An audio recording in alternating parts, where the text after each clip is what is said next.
美しく思い出すにはあまりにも切ない遠くまで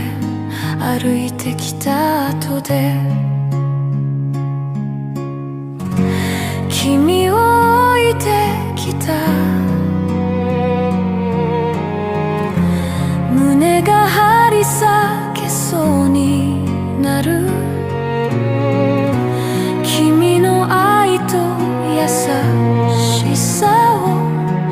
あの言葉のすべてを僕に残して待っているとも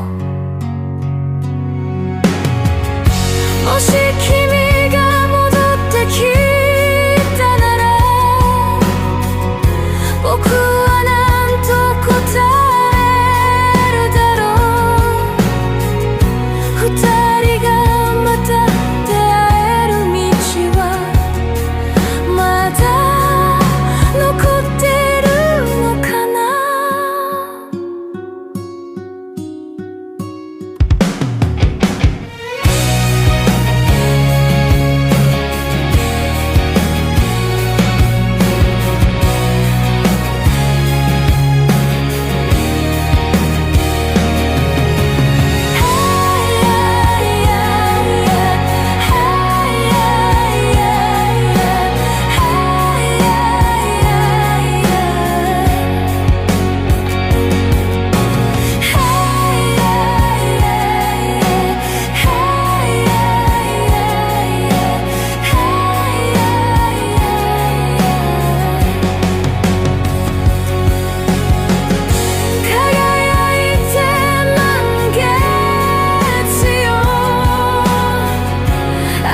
純粋で